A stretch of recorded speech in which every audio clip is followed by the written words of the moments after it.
Energy Bites.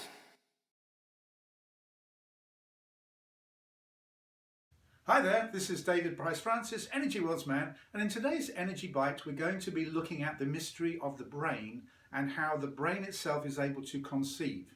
So, to begin with, let's look at the nature of the brain system. Now, people often think that the brain is located inside the head. That's true of part of the system.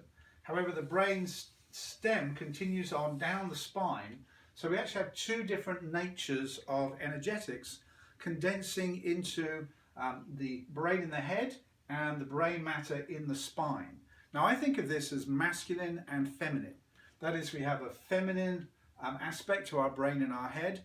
That was what I showed in a previous video with the idea of the grail or the cup. And this has a cup nature. But the spine has the nature of a rod. Now, we know that in man-woman relationships, it's possible to conceive, and the man has the nature of the rod physically, the woman carries the nature of the cup, and together they can conceive and produce new life. However, inside of you, you have both masculine and feminine in your higher system in the world of the brain. Because each of us, whether man or woman, you have a masculine aspected brain, which is the brain matter going up the spine, a feminine aspected brain in the head. You have the grail. You may remember the word grail. When we shape-shift it, it tells us it's a girl. Now, when we look at the spine, here we have the nature of the spine. If we shape-shift or anagram this word, what does it tell us? Well, it gives us an amazing revelation. It tells us it's a kind of penis.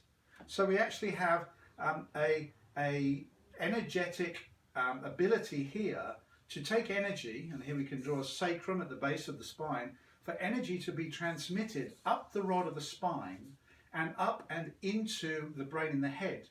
Now, when this comes in and enters the brain in the head, it causes a fertilization of the feminine brain. And what that does is that's marked out in religious artwork. It affects the pineal gland, and that's then shown in Egypt, for example, as a uraeus. They show a soulless snake coming out of the front here. It's also shown as the sacred ash mark, or the third eye. They'll place gems here to demonstrate that something's happened with the third eye. You see it in Tibet, where they actually show that there's this plume that comes up over the head, and they're showing the energy that's moving in a gold formation all the way up the spine, coming up over the top of the head. And we'll show pictures of this at the end of this short energy bite from Egypt and from Tibet. So what you can see in the Egyptian pictures, which is really interesting, you see it with Tutankhamun, is you actually see that there's a soulless snake, and the snake is shown as starting here. The tail of the snake is down here at the sacrum at the base of the spine. It goes all the way up the spine, comes up and over the top, and then comes out as a uraeus, demonstrating that the spine brain, the penis brain, has actually fertilized the feminine brain, and they've therefore created a new third power, which is marked out as the third eye. And so this is why we have ideas, and we have words such as we conceive an idea, or can you conceive of this? We're able to conceive things in our head.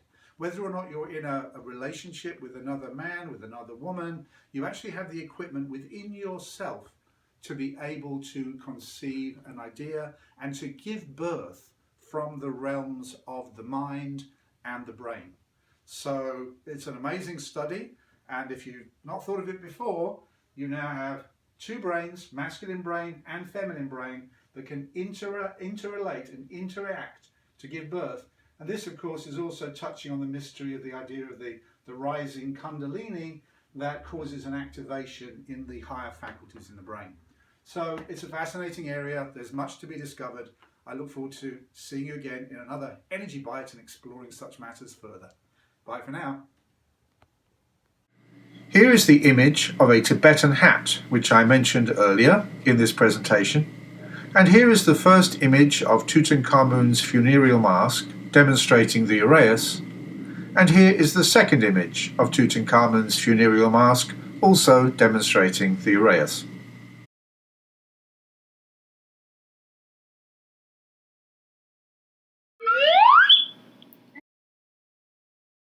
See you soon!